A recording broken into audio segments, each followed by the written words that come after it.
I think one of the reasons I really wanted to do Moonfall was because it related to the odd times in which we find ourselves living in with this COVID pandemic. And I think normally big disaster movies like this are movies that people seem to gravitate towards. I think they can see themselves in them. We all have this fascination about the end of the world and what would that look like and how would we live through that? Would we live through that? And because the pandemic is so much, I think, a part of our everyday life right now, a movie like this sort of resonated with me in a different way. I thought it would be more relatable now than ever before within, the constructs of our life right now. I had one conversation with Roland in the early days. It was very quick. We talked about the movie. You read a movie like this and you really understand what it's about.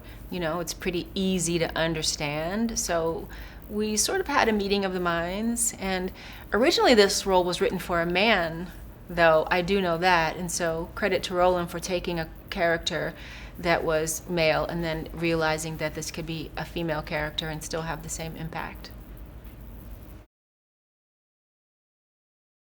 I describe Fowler as wicked smart.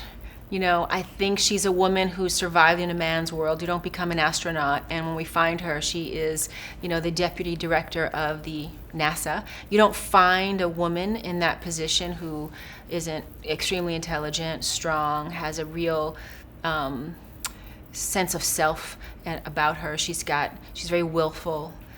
She's had to survive in this world and hold her own, and so that's how I describe her. She's strong.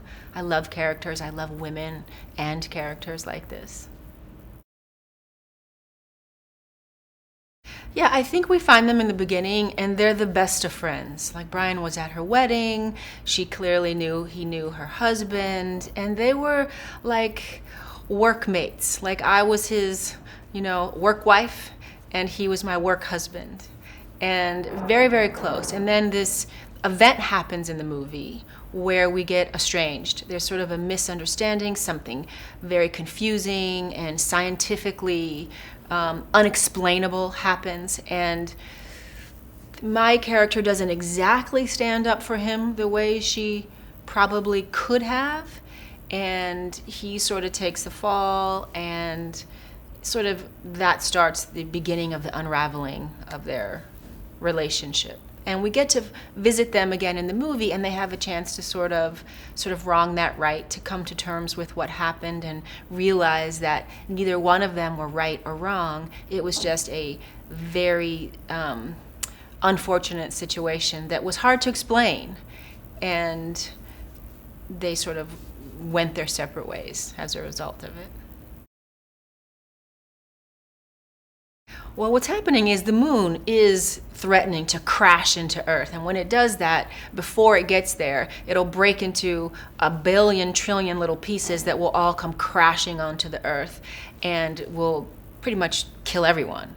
So, they've got a big problem that they're trying to figure out a way to solve. And what we come to find out is that there's some sort of alien force at work, and it goes against everything that science believes. So you have the battle of science and metaphysics and what is possible in both of those realms. But it's clear that something is happening that has caused the moon to move out of its orbit and start descending onto Earth, and there's a ticking clock on it. So if they don't get up to the moon and figure out what this thing is and sort of destroy it, then little by little, the moon is moving closer and closer to the Earth and potentially causing destruction.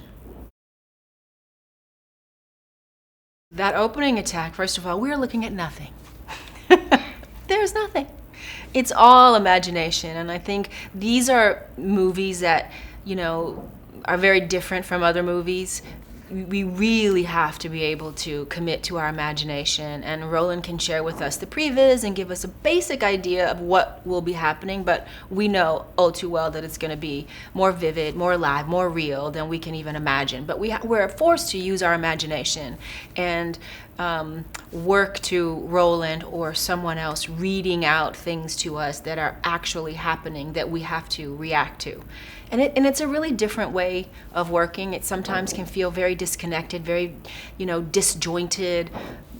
We have to trust in what's going to happen on the other side, because we really literally, for the most part, are really looking at nothing much but some visuals on a screen that are kind of assimilating what we might see with color tone and light flashes, things like that. But we're really not seeing anything of what we're really going to see. We were out on the street. It's supposed to be an LA street, and we're in Montreal, Canada. So we were racing the snowfall and the winter coming, because we were shooting in the fall. But yeah, we were out on a big street, and we're retrieving our endeavor. And of course, there's nothing. So we have to just imagine that this big spaceship is being rolled down the street and rolling through a neighborhood that's crashing all the, structures down around it. And again, it's just, back to acting basics 101, using our imagination and creating for ourselves what that would look like, feel like, how we would, feel in the situation. That's the job on movies like this. It's a lot of really make-believe. Recreating the gravity was pretty easy for me. I played an astronaut on a television show once for 2 years, so I actually did a zero-G flight, which was amazing to get to do that. So I have in my body what it feels like to float and what weightlessness is and how the body moves. And, I really understood fundamentally what that was. So those were just fun things for me to revisit. The stunts weren't, based on what I've done in the stunt world, the stunts were pretty mild on this for me.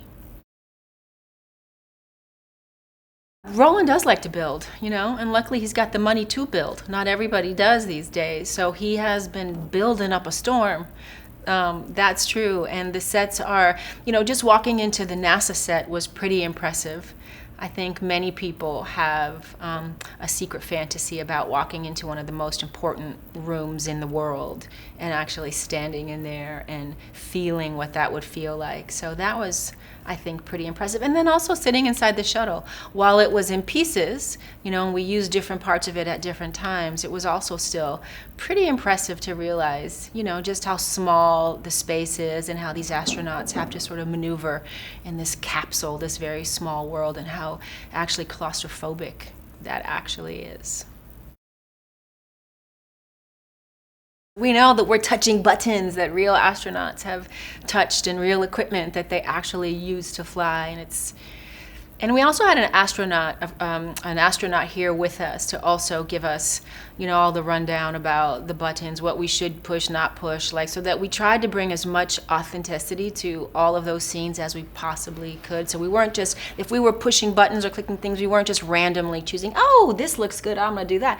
We had a lot of, advice and sort of tutelage on what were the right buttons and when you push what for what and why you do what you do. So we tried to keep it as authentic as we could.